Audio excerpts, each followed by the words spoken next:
Okay, naam.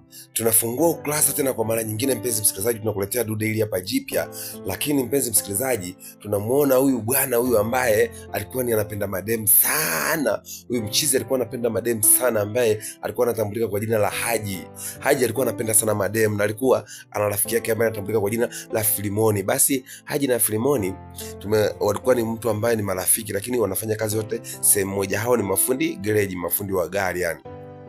Haji alikuwa anapenda sana mademu na ni mtu ambaye anafagilia sana mademu, yani yeye anapenda mademu, yani akiona tu totos basi anachanganyikiwa na anakuwa mwepesi sana wa kupenda sana totos. Basi ndio hivyo, lakini Filimoni yeye alikuwa kidogo yuko tofauti. Basi tunafungua ukurasa, tunamuona mwanadada mmoja pia ambaye anatambulika kwa jina la Zena. Zena yeye alikuwa ni mdada ambaye mwenye pesa, yani ana pesa chafu. Alafu pia istoshe alikuwa gari lake limeharibika, lakini baada ya gari lake kuharibika akawa amepiga simu kwa fundi wake mmoja ambaye anamuelezea kwamba matatizo ya gari lake limeharibika.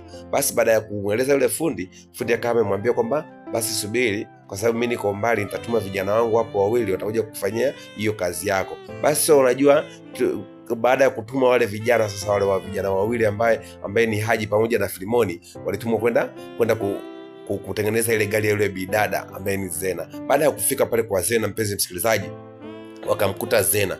Baada ya kumkuta Zena, basi dogo kumwangalia ambaye ni Haji, kumwangalia tu Zena ambaye ni mdada ambaye kidogo yani ni mshangazi, yani umri umeenda kidogo, lakini huku nyuma mzee amefungashia, amevuta kama room kama 8 hivi. Basi mchizi Haji baada ya kumuona tu yule bidada alivyovuta room kule nyuma, basi alichanganyikiwa, uwezi amini. DJ shikilia kitufe hapo hapo kwanza na jambo langu.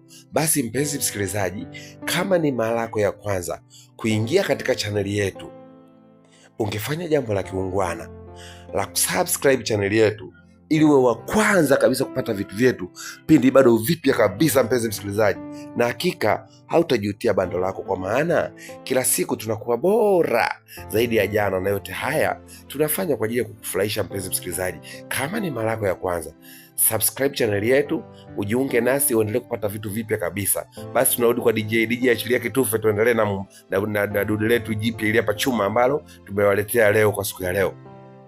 Basi baada ya Haji kufika sasa pale kwa yule ambaye ni yule mwanadada Zena, baada ya kupagawa na kuona ule mzigo ule, basi jamaa uwezi amini alidata. Basi wakagonga, wakamwambia bana, tumekuja kutengeneza gari yako. Ikabidi yule bidada Zena akamwambia basi hamna shida, mmetumwa na nani? Akasema tumetumwa na fundi. Akamwambia okay, basi haina shida, kwa sababu taarifa yake alikuwa nayo. Akawapa funguo, akasema basi funguo hizi hapa, rekebisheni gari, hamna noma. Lakini jamaa kama ameganda fulani hivi baada ya kumuona mtoto, yani mtoto amevuta huku nyuma room za kutosha. Basi baada ya hapo ikabidi Haji na mwenzake Filimoni waanze kutengeneza ile gari. Wakaingia huko chini kwanza kuhangaika na ile gari, lakini bahati mbaya walitengeneza mpaka jioni, lakini hawakuweza kufanikiwa kutengeneza. Basi baada ya hapo wakawa wamempelekea funguo yule bidada Zena, akamwambia bana, tumetengeneza lakini hatujafanikiwa kuiwasha ile gari, haijawaka bado, kwa hivyo tutakuja tena kesho kuendelea na zoezi. Basi yule bidada akasema poleni sana na mmefanya kazi ngumu, basi angalau mngekaa niwaandalie chakula. Basi baada ya kuongea hivyo, ilibidi Haji aanze kupagawa kidogo. Mzee alitaka kukubali, ikabidi mwenzake sasa ambaye ni Filimoni akambonyeza, akamkanyaga mguu, akamwambia acha upuuzi wewe, twenzetu bwana, wewe mbona unakuwa mrahisi kijinga hivyo? Akamwambia bwana wewe, ametoka nje, anamwambia bwana wewe, usingeacha bwana tupikiwe msosi na yule mdada wa ukweli namna hii, mimi nimemuelewa kinyama, yani mtoto amevuta room, yani nachanganyikiwa mwenzako hapa nilipo, ungejua mwanangu, mimi ndo mambo yangu hayo, yani hivyo ndo vitu vyangu, mapigo yangu hayo, afu unanizingua mchizi, mbona mimi sikuelewi bana, kama vipi unanipotezea sometime bana, mimi nataka nichukue kile kitu, mimi lazima nikibebe kile. Akamwambia wewe uone huyu kwamba ni mtu mkubwa, huyu amekuzidi hata umri, wewe huwezi kujielewa kwamba umri wako ni mdogo kuliko huyu, au unapenda sana kulelewa? Akamwambia hamna bana, mimi mtoto nimemuelewa, yani mtoto wa ukweli kinyama yani. Basi ikabidi sio jamaa akamwambia twenzetu bwana, kwa wamejisapia. Kesho yake asubuhi na mapema palipokucha, jamaa ilibidi amtoroke mwenzake, akawa ameenda peke yake yule bwana Haji. Baada ya kufika kule, bidada akagonga mlango. Yule bidada akamwambia vipi, mbona leo umekuja peke yako? Akamwambia yule bwana nimemwacha kidogo, ana mishe fulani anafanya, kwa hivyo nitashughulikia gari lako mwenyewe peke yangu. Basi jamaa akamwambia okay, it is okay, chukua funguo hii hapa, basi nenda karekebishe na gari uendelee na kazi yako. Basi alienda kurekebisha gari, akapambana dogo, Alipambana na kupambana, ilibidi bidada aje amwangalie. Zena akamwambia vipi, unaendeleaje? Akamwambia ndugu yangu, gari bado napambana nalo, lakini ile gari leo nitakoma nalo, nitapambana nalo mpaka niliweze. Yani alipambana kwa sababu Naisi anamtaka yule Manzi, ameshamuelewa na Manzi ni mkubwa kwake, uweze amini, nini ni mshangazi. Lakini jamaa amedata, mapenzi yanaga umri, unajua mapenzi hayachagui. Basi uweze amini, mchizi amedata, Haji amedata kwa Zena yani. Sasa Zena baada ya hapo alipomwangalia akamwambia basi haina noma, kama utamaliza basi mimi niko zangu huku utanicheki. Akamwambia haina noma. Basi akawa jamaa amepambana na kupambana, lakini kwa siku hiyo tena akawa hakufanikiwa, lakini alijaribu kuweza kulivuta lile gari mpaka akaenda nalo hadi gereji, akaenda kalirekebisha. Baada ya kulirekebisha likawa limepona. Baada ya kupona, wakati anakuja njiani tena likaharibika. Baada ya kuharibika, kati analitengeneza, bahati mbaya kwa kuna mvua inanyesha. Basi alinyeshewa na mvua, akawa ameloa sana, mchizi yuko chapa. Basi alipofika akawa amefika, akamwambia bana bidada, nimeshamaliza kutengeneza gari lako na gari limeshakuwa tayari. Akasema sasa mbona umeloa hivyo, mbona uko chapa? Zena anamuuliza sasa Haji akamwambia bana, kwa kutokana na jinsi nilivyokuwa natengeneza gari ninyeshewa na mvua, kwa hiyo ndio maana nikawa nimeloa hivi. Akamwambia basi okay, haina noma, basi karibu ndani. Akawa ameingia zake ndani pale, akakaa sebuleni, kakaa chini, lakini kakaa kwa uoga, anaangalia huku na huku akishangaa, akitoa macho kama mjisiki koma. Basi wakati anatoa macho pale, bidada akanamuuliza vipi, mbona unashangaa sana? Akamwambia hapana, naangalia tu, lakini alikuwa amekaa chini kwa sababu nguo zake zilikuwa zimeloa. Pia akamwambia bidada, akamwambia samani, akamwambia mimi najua nakaa kwa uoga kwa sababu naogopa huenda nikakutwa hapa na mwenye nyumba. Zena akamwambia hamna, mwenye nyumba ni mimi bana, hapa hamna mtu yote anayekuja kwa sababu mimi niko mwenyewe. Akasema usije kaa una mtu hapa akaja akanikatakata mapanga mimi chantema. Akamwambia hapana, hawezi kukatakata mapanga sababu wewe jiamini tu, hapa niko mwenyewe, yani mimi sinaga mtu wala sinaga boyfriend wala sinaga hata mpenzi. Basi jamaa alijisikia raha sana kusikia vile kwa sababu amemuelewa yule bidada. Basi akamwambia naomba basi samani, niweza nikavua nguo yangu hii shati ya juu ili nikamue hapa iendelee kukauka. Basi bidada akamwambia haina shida, wewe kwa free basi kwa kumbe ya mchizi yote hii mchizi anayafanya Haji kwa ajili ya kumtega tu bidada, yani ili amuoneshe kifua yani. Basi bidada akawa anamwangalia jamaa, akavua ile t-shirt na kwanza kuikamua pale. Wakati anamvua ile t-shirt, basi kale kifua kile kimtindo, basi bidada naye alipoona kale kifua akaanza kudata kidogo, akaanza kupagawa rahisi kama anataka abanganyuliwe. Lakini so basi mchizi tulikuwa anamtega. Baada ya hapo akamwambia bana, mimi naweza nikaondoka. Akamwambia basi haina shida, nashukuru sana. Basi poa, wakaagana. Jamaa akawa Haji amesepa. Baada ya kusepa, Haji tunamuona tena kesho akawa amekuja, lakini pia amekuja na zawadi. So baada ya kufika akagonga mlango, akamwambia vipi? Akamwambia asante, nashukuru. Akamwambia vipi, mbona una mfuko? Akamwambia nimekuletea zawadi leo. Akamwambia umeniletea zawadi? Zawadi gani tena jamani Haji, wewe mbona una matatizo hivyo? Akasema unajua nini, nimekuja kutoa shukrani kwa kitendo cha jana kunisaidia. Nimeingia ndani kwako na nikafanya usafi wa nguo zangu hapa, kwa hiyo nimekuja kutoa tu shukrani. Basi jamaa akamwambia asante, nashukuru, nimefurahi sana kupata hizo zawadi, nashukuru sana, inaonekana wewe ni kijana mzuri. Akamwambia mimi mwenyewe kweli napenda sana kuongea na wewe, nimefurahi sana kwa sababu wewe ni mdada mrembo sana na ni mzuri. Akamwambia hapana bana, acha kunisifia hivyo bwana. Akamwambia bana, sikiza nikwambie kiukweli Zena, yani kiukweli nataka nikwambie ukweli, yani mimi mwenzako hapa nilipo nimeshakwisha, yani hapa nilipo mapigo ya mbio yanaenda moyo, yani roho inadunda mpaka imefika kwenye magoti, yani roho inahangaika, haitaki kutulia, yani kifuani haikai, inashuka hadi kwenye magoti. Akamwambia sasa wewe jamani, wewe uone kwanza ulivyo mdogo hivi na udogo huo kweli unaweza ukawa una mapenzi na mimi au mimi ni mkubwa kwako? Akamwambia hamna shida bana, mapenzi hayachagui, mapenzi hayana cha mkubwa hayana cha mdogo, so unaweza ukampenda mtu yoyote na basi maisha yakaendelea na mkawa tu na mahusiano. Kwa hivyo mapenzi hayachagui, usiangalie ukubwa wa mwili, uone ukubwa wa mwili tu, lakini mapenzi hayachagui. Basi bidada bana akawa naye kama vile anataka kumuelewa, lakini akawa amemwambia basi samani, naomba kuna kitu nataka nikupe zawadi. Akasema zawadi gani hiyo nataka kunipa? Akamwambia samani, lakini naomba nisamee, naomba ufumbe macho. Basi bidada Zena akawa amefunga macho yake pale. Baada ya kufunga macho, yani ile macho anavyoyafunga sasa, yani utafikiri dim light, yani utafikiri indicator inavyozima na kuwaka, yani ile macho jinsi anavyoyazima, yani so basi mchizi anaendelea kudata, yani anachanganyikiwa. Jamaa kana muangalia, anamwambia jamani, udada kweli kabisa, afu ana matufunyuku huku nyuma, yani amevutia, amejaza, amevuta room. Basi baada ya hapo, basi bidada baada ya kufunga macho, basi kabidi jamaa akamsogelea, afu akampiga busu la kiuoga, afu akashtuka, akaanza kujing'atang'ata pale. Sijui ilikuwa ikapanda ikashuka, sijui kwetu, sijui kuna gorofa, sijui. Basi akawa anajikanyaga pale. Baada ya kujikanyaga ikabidi Zena akasema, wewe usinitanie, wewe unanionjesha tu juisi alafu unaniachaje wewe? Akamkamata. Baada alivyomkamata akamsogeza, akampa juisi, mpe mate ya kutosha.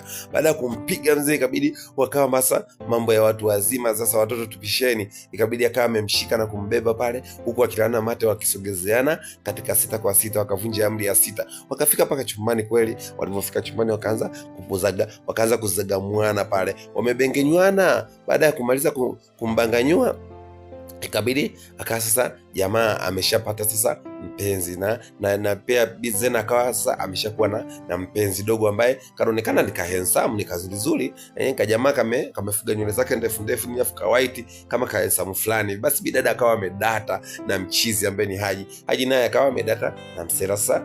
Basi kabidi jamaa akaenda zake nyumbani. Baada ya kwenda nyumbani, akawa ametulia zake. Kesho yake basi bidada Zena akawa iko na rafiki yake wanapiga story. Baada ya kupiga story pale, mara kidogo dogo akaja Haji. Baada ya kufika Haji, alifikia kuingia tu, akasalimia na akapitiza moja kwa moja mpaka chumbani. Kabidi yule bidada, yule mgeni rafiki yake ambaye na Zena, akabidi amuulize, mwanangu, mbona huyu dogo amekuja tu amesalimia afa akapitiza chumbani, kulikoni?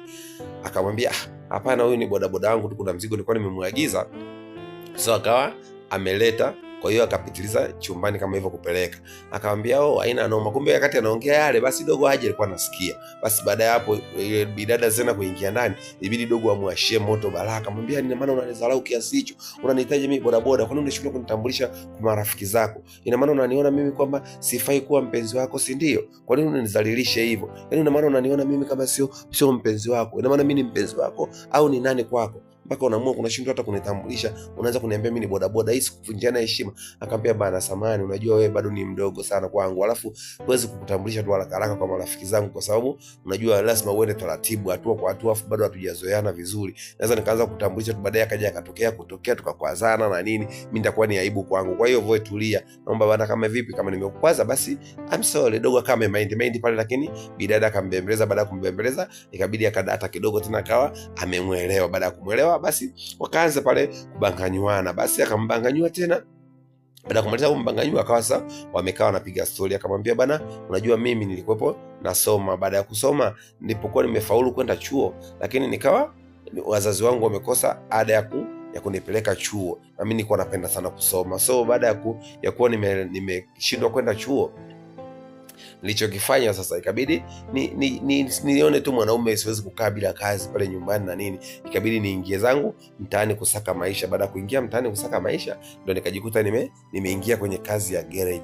Baada ya kuanza kufanya kazi ya garage, ndio hivyo nikawa tu najitahidi kufanya kazi zangu kwa ubora na niweze kusaidia watu wenye matatizo ya magari. Kwa hivyo hayo ndio maisha yangu. So mimi nilikuwa napenda sana kusoma, lakini ndio hivyo wazazi walishindwa kunisomesha kutokana na baba yangu mzazi alikuwa amefariki. Kwa hiyo baada ya kufariki baba yangu mzazi, nikashindwa na mama hakuwa na uwezo wa kuweza kunisomesha. Basi ilibidi tu niishie hivyo, ndo maisha yangu yakawa kuwa fundi gereji wa hii ya kufanya ukazi ya magari, lakini sio mimi napenda sana kusoma.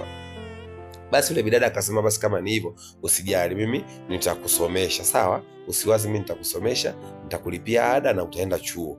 Lakini kwa makini sana, kwa sababu ukienda kule chuo kuna madada wengi wazuri wa kila aina, usije ukachanganyikiwa, so ukaanza kunisaliti tena, na hatutakaa tukaelewana. Akamwambia, haki ya Mungu, mimi nakujali na nakupenda sana mpenzi wangu, siwezi kukusaliti hata siku moja. Yaani umenisaidia na kunipa chance kama hii, afu mimi niipotezee, afu mimi niende nikajisaulisha tena nianze kufanya mambo mengine ya ajabu. Mimi naenda kusoma, mimi na hasira na kusoma, nataka nitengeneze maisha yangu kwa ajili ya kusoma. Basi so Haji alijipepelea sana na kujifagilia mambo mengi nini, lakini bidada akamwambia haina shida. Basi wakawa wamelala, asubuhi wakaamka, akawa anaendelea na majukumu yake bidada Zena, na ile Haji akawa ameondoka. Lakini siku hiyo anarudi, akamwambia, akamkuta Zena na mawazo sana. Akamwambia, vipi, mbona una mawazo hivyo? Akasema, unajua nani, kesho ndo siku yako ya kwenda chuo, kwa hivyo na mawazo nahisi unaniacha na kuondoka na kuniacha mwenyewe mpweke, unafikiri mimi nitakuwa na furaha gani? Akamwambia, sio usiwe na furaha bana, kuwa na furaha, kuwa na amani, enjoy, kwa sababu mimi naenda kusoma kwa ajili yako na kutengeneza maisha yetu. Mimi wewe ndo mke wangu natakaye kuoa na ndo mke wa maisha yangu.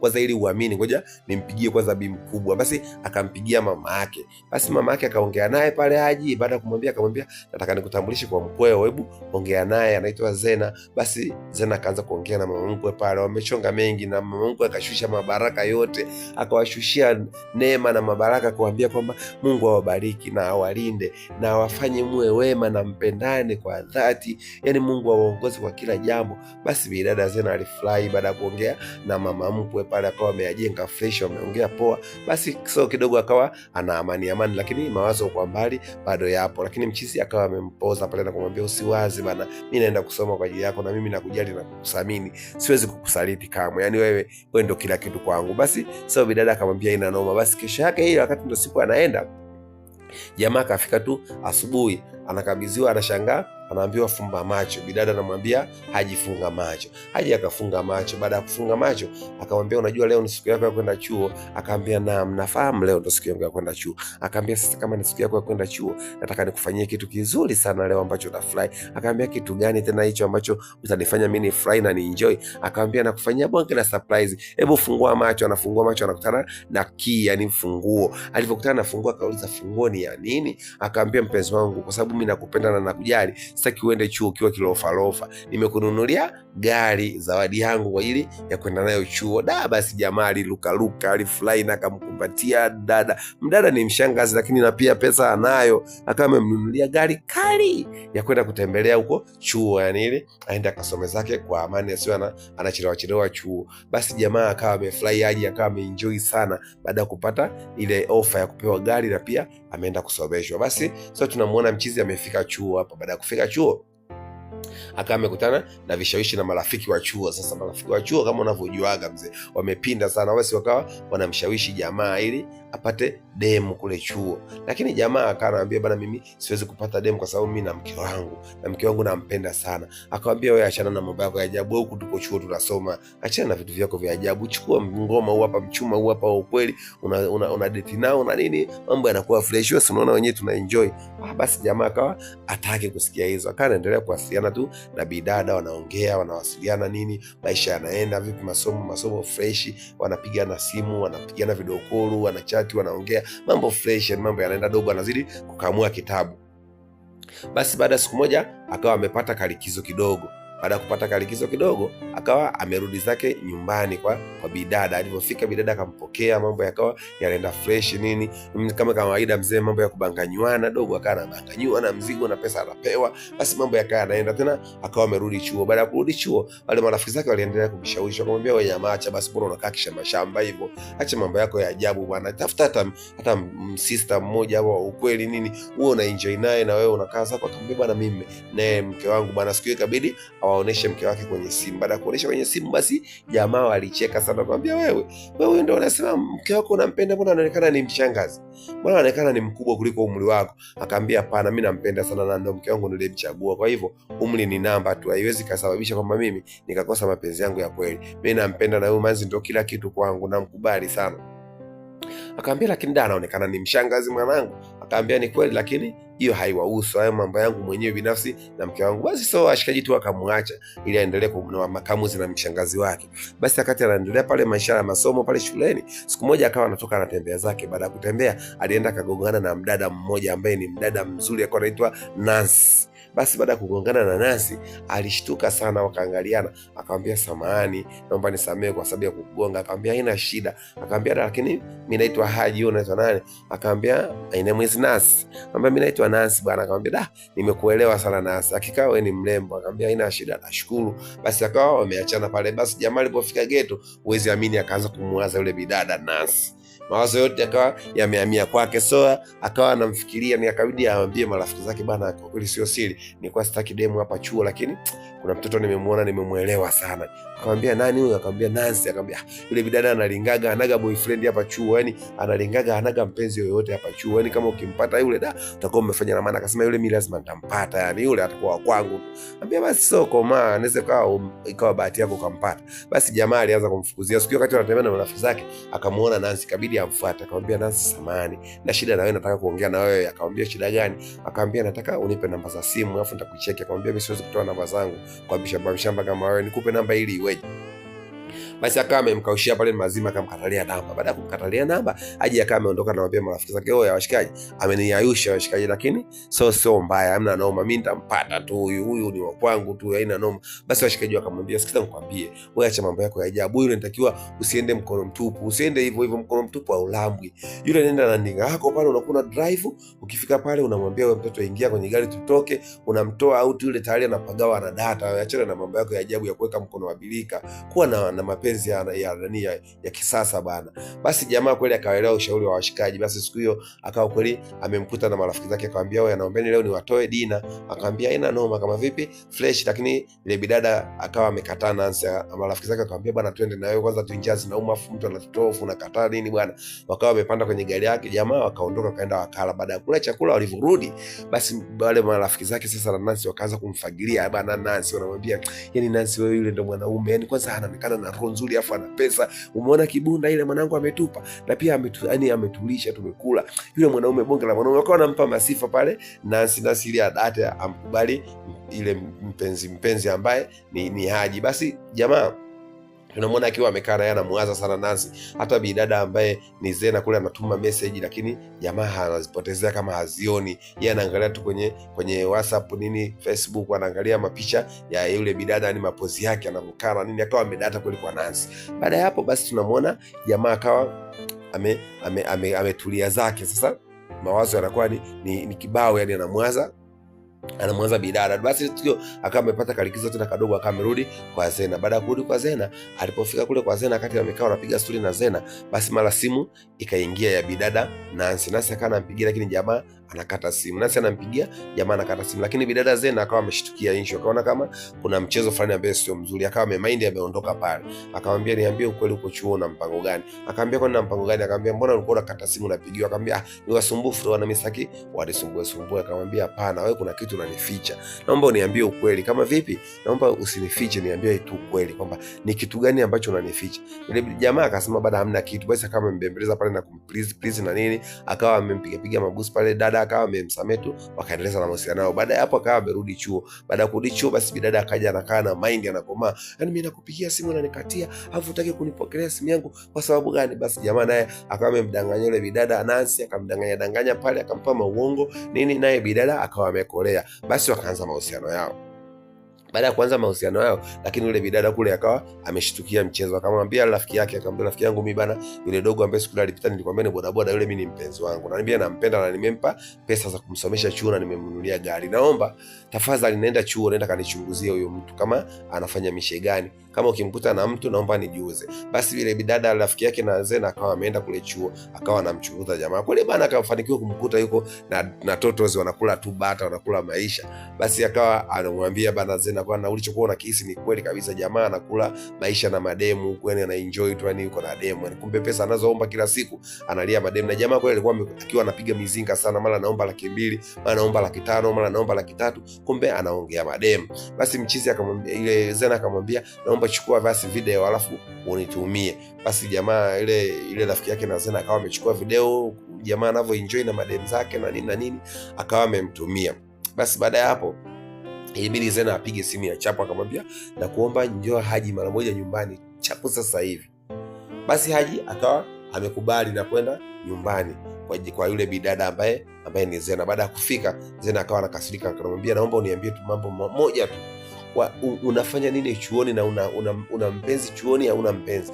Basi jamaa akawa ameshangaa, akamwambia kwani wewe mbona utatuaminiani, unawasa nini au unafikiria nini? Akamwambia nimekwambia naomba niambie, una mpenzi chuo hauna? Akamwambia mimi sina mpenzi yote, so mbona mimi nafanya tu kazi zangu za masomo na nini na niko busy. Akamwambia unajifanya unijui, si ndio? Akamuonesha ule ushahidi wa picha ambazo video zile ambazo jamaa anafanya mambo yake chuo kule. Basi jamaa alivyoona alichoka na alilegea pale pale, bidada akamfukuza na kumpiga mateke kama mbwa, akamwambia naomba funguo za gari yangu. Basi jamaa akarudisha funguo, akawa ametoka zake pale, akawa ni mpweke, hana tena maisha, akabidi arudi zake chuo. Baada ya kurudi chuo akawa ni mtu mwenye mawazo. Sasa yule bidada Nancy akawa anakuja anamwambia kwamba nafahamu kila kitu kwamba ulikuwa unalelewa na mshangazi na ulikuwa unaishi na mshangazi. Kwa hiyo kwa sasa mimi nimekuharibia, mshangazi wako amekuacha. Hivyo mimi nakupenda, nahitaji kuwa na wewe. Akamwambia hapana, mimi siwezi kuwa na wewe. Yaani haiwezekani kabisa hilo jambo. Akamwambia lakini sasa kama mshangazi mmeshaachana, na mimi nakupenda kwa dhati. Sitaki kukuacha, mimi nakupenda, wewe ndo mwanaume ambaye nakupenda. Jamaa katilia akasema mimi nampenda Zena tu, sina mwanamke mwingine ninayempenda. Kwanza umeniharibia sana, achana na mimi. Basi yule bidada Nancy baada ya kuambiwa vile akawa amekasirika, ametoka zake pale kwa hasira, yani amemwacha jamaa. Jamaa akawa na mawazo, sasa huku kakosa. Kwa hiyo akawa na mawazo na nini, lakini akawa anafikiria yani atafanyaje. Akawa anaendelea kusoma na akawa na mawazo sana. Marafiki zake akawa anamwambia mbona una mawazo hivyo mchizi? Akaambia kweli mimi na mawazo kwa sababu namuwaza mpenzi wangu, yani unajua toka siku ile imetokea ile tatizo. Kwa hiyo sasa hivi hatuelewani, na yule ndio ilikuwa kila kitu kwangu mimi. Alikuwa ananisomesha, alikuwa hata gari amenunulia yeye. Kwa hivyo nahisi nimemkosea sana, najisi kuwa mimi ni mbinafsi, kwa sababu kama mwanamke kanifanyia kila kitu alafu mimi nimekuja kumsaliti, mimi najisi ni mbinafsi sana, ni mtu mwenye roho mbaya sana. Rafiki zake wakawa wanampa pole pale na kumprizi na nini, wakamwambia lakini usijali, yote haya maisha tu, wewe usijali, wewe kamua na chuo, mambo yatakuwa fresh kwa sababu ada ushalipiwa nini, wewe kamua tu chuo, mambo yatakaa vizuri, mambo yatajipa tu, yeye mwenyewe atakuelewa. Sasa basi mchizi akawa na mawazo. Mara siku hiyo mama yake akawa amekuja, akampigia simu. Baada ya kuja akaonana naye mama yake, wakapiga mastori pili na nini, wakaongea mambo mengi nini. Mama akamuuliza mke wangu yuko wapi? Akamwambia da, unajua mimi mama, nikwambie tu kweli, Zena tumeshaachana. Akamwambia unasemaje wewe? Yani muda mfupi tu hivyo umeshaachana? Mmeachana kwa sababu gani? Kuna shida gani iliyotokea mpaka mkaachana? Akamwambia bwana, kweli mimi ni uzembe wangu, nilivyoenda kule chuo nikawa nimepata mpenzi mwingine na nini. Sasa akaja akanifumania, akanigundua. Baada ya kunigundua ndivyo ikaja tumegombana, kwa hiyo hatuongei. Akamwambia wewe mtoto ni mpuuzi kweli, wewe ni shetani mzima, yani wewe mtoto wangu unakuwaje, unafeli wapi wewe? Unapata mwanamke anakusomesha, anakupa hela afu unamfanyia vitu kama hivyo. Akamwambia mama, tunaomba nisamee bana, nilikuwa nakuomba kama inawezekana, naomba nisaidie, unipeleke twende kwa Zena ukaniombee msamaha mama, kwa sababu mimi kila nikimpigia simu zangu ashiki wala hapokei simu zangu kabisa. Ni sasa naomba tu ukanisaidie mama yangu please, na kuomba twende ukanisaidie, kwa sababu mimi nampenda sana Zena, na yule Zena ndo niliyomchagua kuwa mke wangu. Ni shetani tu alinipitia, nikawa nimekutana na yule dada Nancy, lakini sijapenda kwa kilichotokea. Hata mimi mwenyewe najilaumu sana kwa kitu nilichomfanyia. So basi mama akasema kwa sababu tu ni mwanangu nitafanyaje? So haina maana, inabidi tu nikamsaidie kutetea penzi la mwanangu, kwa sababu mama, unajua kwa mzazi kwa mtoto huwa anakuaga mjinga, anaweza kufanya lolote. Basi mama alimua kwenda kumbembelezea chopa mtoto wake. Basi kabidi waondoke na mtoto wake, wakafika mpaka kwa Zena. Zena wakakuta naye alikuwa anataka kutoka nini.